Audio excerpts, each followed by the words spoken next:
Hello दोस्तों, एक बार फिर से स्वागत है आपका हमारे यूट्यूब चैनल पे। तो आज की सेशन के अंदर जो कल हमने एवरेज की क्लास, जो औसत क्लास देखी थी, जिसमें कुछ क्वेश्चनों पे हमने डिस्कस किया था और बहुत सी चीज़ों को सीखा भी था और कुछ जो ट्रिक्स के माध्यम से कुछ बेसिक तरीके से हमने उन क्वेश्चनों को सॉल्व किया था।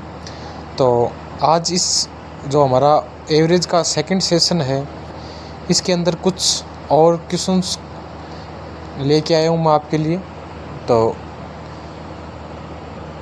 इस सेशन के अंदर कुछ और इम्पोर्टेंट जो क्वेश्चन हैं, जो एग्ज़ाम पॉइंट ऑफ व्यू से महत्वपूर्ण हैं, उन क्वेश्चंस को लेके आया हूँ मैं। तो क्लास में बने रहना और अपने दोस्तों को शेयर करना। तो दोस्तों, आज की सेशन का पहला क्वेश्चन है कि संख्याओं का माध्य 44 है यदि पहली 6 संख्याओं का माध्य 39 है और अंतिम जो 6 संख्याएं हैं उनका माध्य 48 है, तो छठी जो संख्या है वो क्या होगी। तो दोस्तों, ये जो हमारा टॉपिक है उसका जो नया टाइप है, तो इस टाइप के अंदर क्या करेंगे हम देखेंगे जो दो समूह हैं, एक अक्स एक वाई, दो इससे किए गए हैं।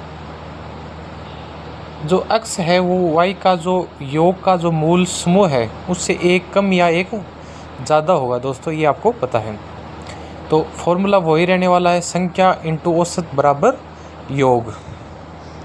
तो संख्या है हमारे पास 11 और औसत उसका कितना है, 11 संख्याओं का माध्य कितना है हमारे पास 44 है।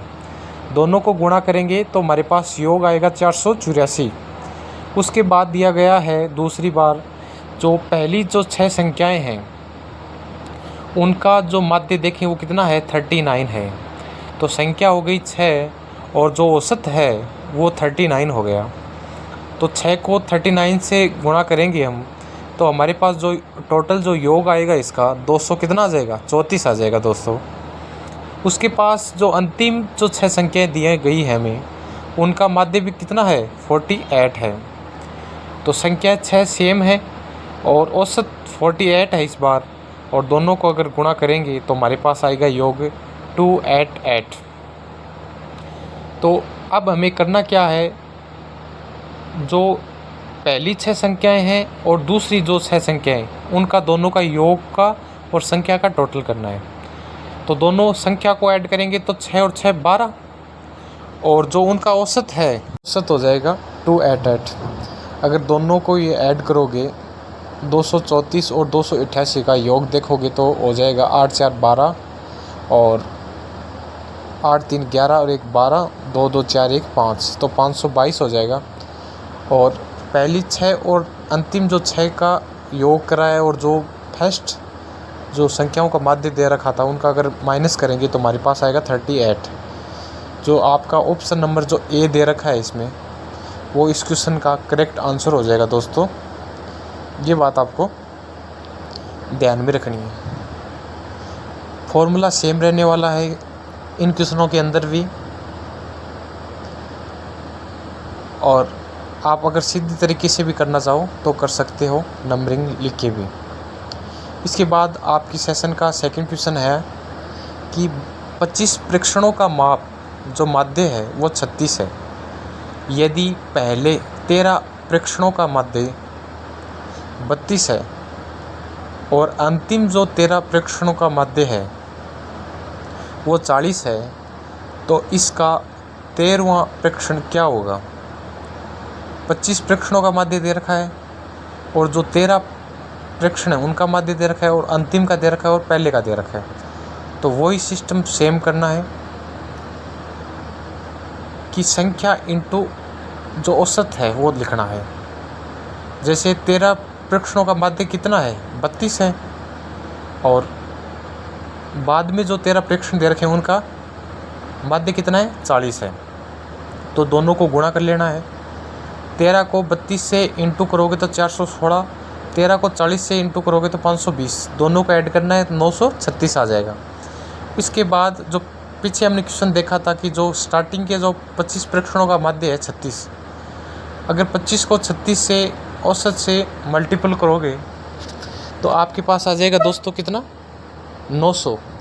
अब 936 से अगर आप 900 को निकालोगे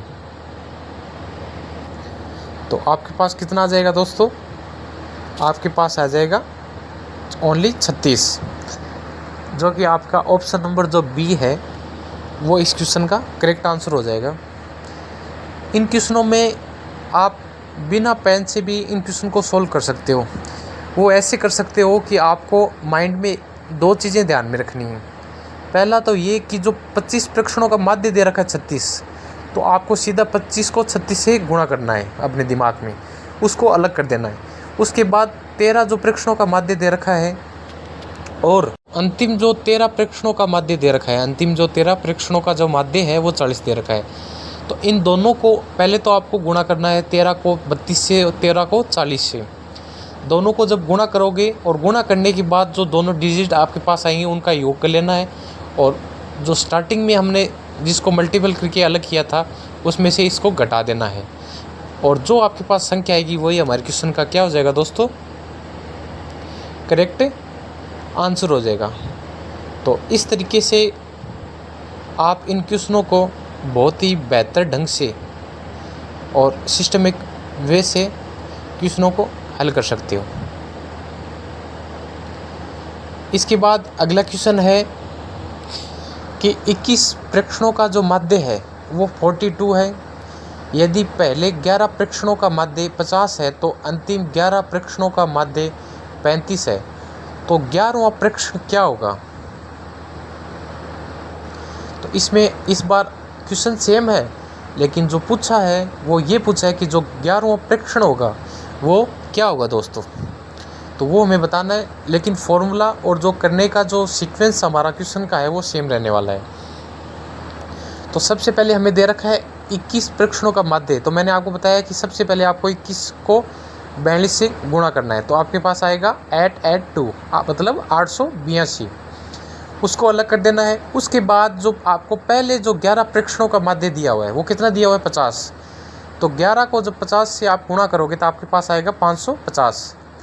उसके बाद दे रखा है जो अंतिम 11 परीक्षणों का माध्य है वो कितना है 35 है, तो 11 को 35 से गुणा करोगे तो 385 प्लस में 550, दोनों को ऐड करोगे आप तो आपके पास हो जाएगा 935। तो पहले जो हमने मल्टीपल किए थे वो कितने थे 882, और इस बार दोनों को ऐड किया तब कितना है 935। 935 से जब माइनस करोगे 882 तो आपके पास कितना आएगा, आपके पास आएगा 53 आएगा। तो लेकिन इस ऑप्शन में 4 ऑप्शन दे रखे हैं, लेकिन क्वेश्चन के अंदर किसी भी ऑप्शन के अंदर 53 नहीं दिख रहा है, यानी कि आपका ऑप्शन गलत है। इस क्वेश्चन का जो आंसर है वो आपका 53 आएगा दोस्तों, ये बात आपको ध्यान में रखनी है। इसके बाद आपका अगला क्वेश्चन है कि जो 9 संख्याओं का औसत है वो कितना दे रखा है, वो दे रखा है 50। पहली जो 5 संख्याओं का औसत है वो है आपका 54, और अंतिम जो 3 संख्याओं का औसत दे रखा है वो है 52। तो आपको जो छठी संख्या है उसका औसत बताना है दोस्तों।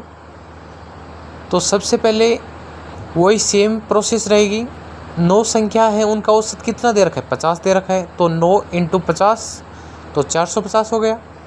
और पहली जो 5 संख्या है उनका औसत है 54, तो 5 को अगर 54 से गुणा करोगे आप तो 270 आ जाएगा।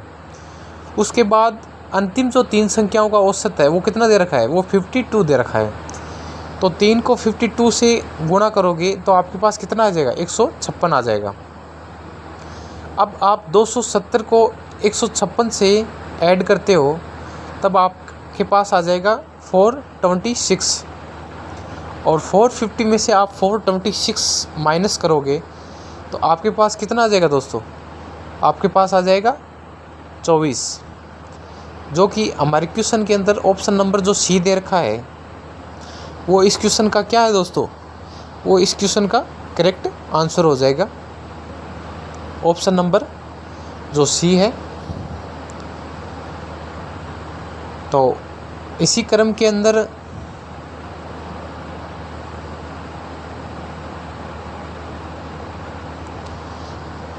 हम अगला क्वेश्चन देखते हैं। और अगला क्वेश्चन है हमारा कि जो क्रिकेट के एक खिलाड़ी ने, जो क्रिकेट की टीम होती है उसके अंदर जो एक खिलाड़ी है उसने 9 पारियों में कुछ रन बनाए। हमें पता नहीं है लेकिन उसने कुछ रन बनाए, तो हम उस रन को कुछ मान लेंगे। उसके बाद जो 10वीं पारी है उसके अंदर उसने 100 रन बनाकर अपनी औसत जो रन संख्या है उसमें 8 रनों की वृद्धि कर ली है, क्योंकि उसके अंदर 8 रन और उसने जोड़ दिए हैं। आगे उसने दे रखा है कि जो 10 पारियों के अंत में उनकी जो औसत रन संख्या है वो क्या है। तो ये इस क्वेश्चन से नया टाइप शुरू हो गया है दोस्तों। इसके अंदर जो अंतिम पारी है, अंतिम पारी के बाद जो औसत रन है उसके अंदर से हमें माइनस करना है जो पहले की जो पारी उसने पहले कितने रन बनाए थे, पहले वाली पारी वाली, और उसके बाद उसको गुणा करना है कि उसने कितने रनों की वृद्धि की है। तो सबसे पहले अगर देखें कि अंतिम पारी के बाद में जो उसने औसत रन कितने बनाए, तो औसत रन उसने बनाए 10वीं पारी में कितने रन बनाए, 100 रन बनाए। उसमें से हमें माइनस करना है जो पहले की जो पारी थी उसमें कितने रन बनाए उसने 9 पारी में 8 रन बढ़ोतरी की, तो मतलब 8 रन बनाए। तो 9 × 8 करेंगे, क्योंकि वृद्धि उसने 8 रनों की है ना, तो 9 × 8 हो जाएगी। क्योंकि पहले ही पारी में उसने 9 पारी खेली, उसमें वृद्धि की उसने 8 रनों की, तो 9 × 8 आपका हो जाएगा 72। और 100 में से आप जब 72 को माइनस करोगे तो हमारे पास आ जाएगा 28। हमारे क्वेश्चन का ऑप्शन नंबर सी इस क्वेश्चन का करेक्ट आंसर हो जाएगा दोस्तों। और इसके बाद चलते हैं अगले क्वेश्चन की ओर। और अगला क्वेश्चन है हमारा कि किसी बल्लेबाज की 11 पारियों में कुल जो औसत था वो 12वीं पारी में उसने 90 रन बनाए, जिससे उसके औसत में 5 की वृद्धि हो गई। 12वीं पारी के बाद उसके रनों का औसत क्या होगा। तो रनों का औसत पूछा है, तो वही फॉर्मूला आपको ध्यान में रखना है कि पहले उसने पारी में उसने कितने रन बनाए, उसमें आपको माइनस करना है पहले की पारी का, और उसको गुणा करना है उसने वृद्धि की है या कमी की है।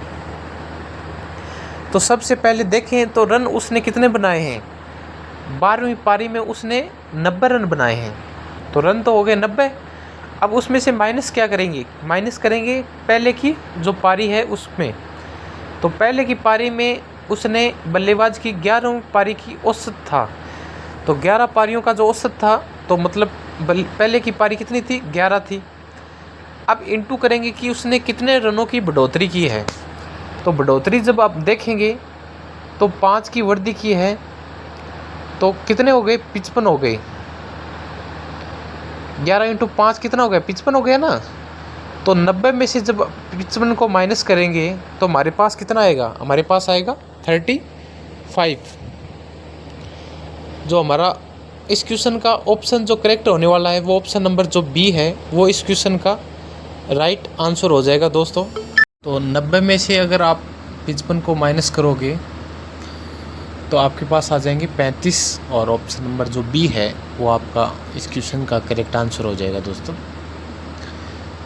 जो मैंने अलग अलग टाइप्स बताए हैं उनका फॉर्मूला आपको सेम ही यूज़ रखना है।